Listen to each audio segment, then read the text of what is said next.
Hillary Clinton, who has been friends with Weinstein, benefiting from his donations to her Senate and presidential campaigns, also broke her silence today, 5 days after the allegations broke. A spokesman releasing a statement under heavy pressure, writing, quote, "I was shocked and appalled by the revelations about Harvey Weinstein. The behavior described by women coming forward cannot be tolerated. Their courage and the support of others is critical in helping stop this kind of behavior." Again, this statement came only after incredible pressure. Even last night, Clinton spoke for 90 minutes at a book signing. She was asked about sexism and misogyny. She was happy to talk about both, but she completely ignored Weinstein. You know, don't let it be something that people sigh over or get upset about and then forget.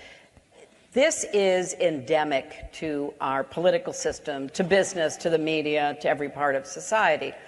So don't be afraid to talk about it and take it on. Misogyny is deeper.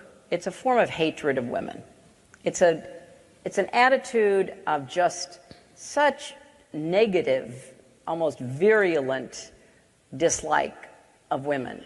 It's rooted in power and the power relationship. And there's a pattern to it. All of which, of course, was evident with Harvey Weinstein. It's good Clinton broke her silence. Of course, it is too bad she was one of the last to do so. After all, she wrote this in her book about her loss to Donald Trump, quote, "That doesn't mean I'll ever run for office again. It does mean I will speak out on the causes I care about." One of her biggest, of course, is women's issues. More and more people coming out admitting they knew pretty much what Harvey Weinstein was up to and yet said nothing. Jane Fonda now says she's ashamed for not going public with what she knew before. Listen. I found out about Harvey about a year ago, and I'm ashamed that I didn't say anything right then. Why didn't you? You're so bold. I was not that bold because I guess it hadn't happened to me, and so I didn't feel it was my place. Why didn't you? You're so bold. You're such a good person. Ugh. Meanwhile, Hillary Clinton wishes people would stop talking about Harvey Weinstein, a major donor to her, and go after President Trump instead. At the same time, though, she says countless allegations against her husband are just old news. This kind of behavior cannot be tolerated anywhere, whether it's in entertainment, politics. Well, you know, after all, we have someone admitting to being a sexual assaulter in the Oval Office. And yet in your book, the three women brought onto stage by Trump attacking your husband, and you kind of dismissed them. Was that the right thing to do? Are you sure about that? More than kind of dismiss them. Tammy Bruce is undismissible. She's a radio show host, and she joins us tonight. Tammy, what do you? I mean, look, you know, I don't. None of these. You know, Hillary Clinton didn't sexually assault anybody. On the other hand, if you hold yourself up as a defender of all women, you probably ought to defend all women, shouldn't you? Yeah, you should. And this is what's a real tragedy for me as a feminist. The feminist movement clearly has been a fraud all these decades. We have a moment in time where these women, Jane Fonda, Donna Karan, Hillary Clinton, Helen Mirren, Emma Thompson, women who hold themselves up as feminists, were in fact distracting everyone with attacks on Donald Trump. And you heard Hillary Clinton say an admitted sexual assaulter. That is a lie. He never did, because he is not. And to move that effort to try to distract people is part of the crime here, because while they're doing that and trying to smear a political opponent with a contrived dynamic, in ignoring the carnage in their own town, how many women, while Jane Fonda was silent as an example, and Hillary Clinton was going to parties with Harvey Weinstein, how many young women, how many more in that year were thrown into the Harvey Weinstein volcano? Well, These are the questions that they have to face. And Jane Fonda being ashamed is not enough. She made a decision. And what was happening last year when her friend, I believe it was Rosanna Arquette, who told her, what was happening? Well, the campaign was happening. And being honest about what was happening would ruin the Democrat narrative. It would ruin their narrative about their political opponent. So somehow there was a decision that this was preferred, that this would be the distraction about a false distraction and claim by the Democrats. So as feminists and all of us, not only do these women who are established need to speak up in order to change this environment, which we all want changed, but their silence does in fact contribute to the continuation of this horror that's unfolding. What I found so fascinating about that clip from the Hillary Clinton interview that we played was that she was being interviewed by an English reporter, by a Brit. Only only a British reporter would have asked her as directly as he did. No American reporter ever would say, wait a second, what about these women who claimed your husband abused and raped them and you dismissed them as liars? Great point. Why doesn't anybody ever say that? It's such an obvious point. Well, it's because there's a deference to her. I mean, she is the hero, and it's difficult. For me, this is difficult. Yes. For all of us, my generation, her generation, is the one that came, before us, was to set this table so that we could take our power and make lives that best suited us.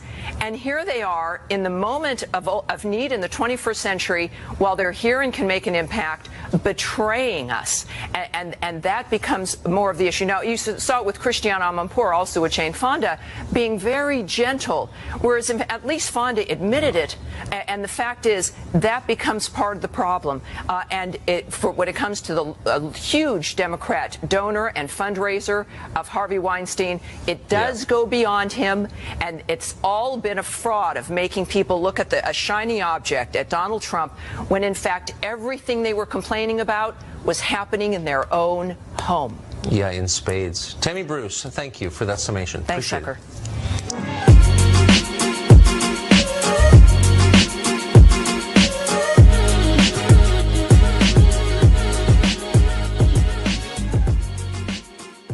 TMZ also hosts Objectified on Sundays at 8 p.m. right here on Fox. We're proud to have him. He has the very latest on the story and has from day one. Harvey, what is the latest? Well, the latest is pretty shocking that Harvey Weinstein's daughter called 911 at about 11 this morning and reported that her dad was suicidal and depressed. And there was a major argument that went down outside of her home. Weinstein was there. They took it into the street. He was screaming at his daughter, "You're making it worse." He tried flagging down a random car to get away, didn't get in the car. They went back in the house. Harvey came back out, jumped in a black Suburban. Before the police arrived, they came roaring over because of the 911 call.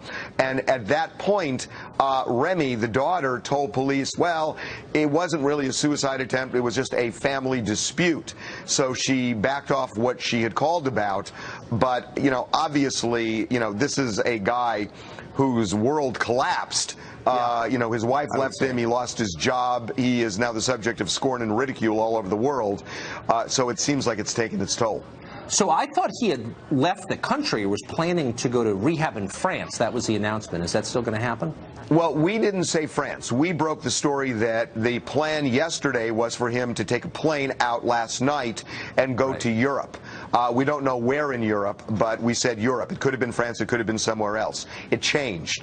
He did not go last night.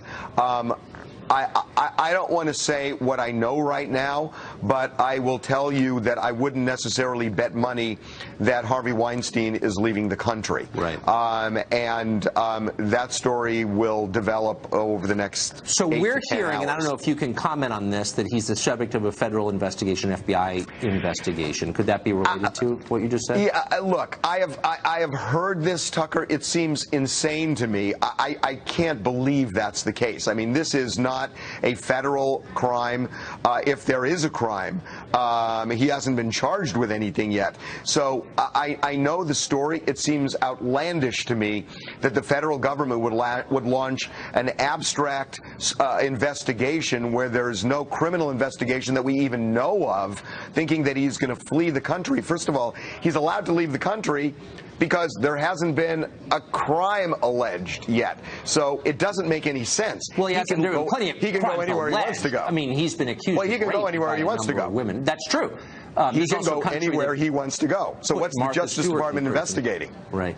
So what are they investigating? He's been accused by a number of women of rape, so that. They haven't even filed civil lawsuits. But if they do, that's right. That's true. But still, even if they do, that's still not any basis for the Justice Department to get involved. Right. He can go to Europe and stay there forever, and what's going to happen if there's a civil lawsuit is there'll be a default judgment. But this story makes no sense. And that's why, it just doesn't make any sense to me. So the question is, I think at this stage, who knew what when? You've been there an awful long time. Is it fair to say, can you corroborate what I'm hearing from friends of mine in Los Angeles, that this was stuff that people talked about? Maybe not with the level of detail we have, but that this is not a shock, really. I think that's exactly right. That there have been rumblings of this for a long, long time, many, many years. And, you know, I have heard it. I never heard specifics. I never heard a specific name attached, but it was just kind of lore in the city and talked about by people, some of whom worked for the company and left. I know some of them, and they talked. But I never knew the level of specificity that we're hearing now. I do know, and I think you've heard it as well, obviously, you know, for example, Sharon Waxman, who was working at the New York Times in 2004, actually wrote a story about him allegedly procuring women outside the country. And according to her, in 2004, Weinstein went to the New York Times and they ultimately gutted the article. So that's what she says. You know, people talked about it. There were definitely people looking into it, but nothing was ever reported. Yeah. Harvey Lemon, thanks a lot for joining us. Okay, welcome to Fox. Thank you.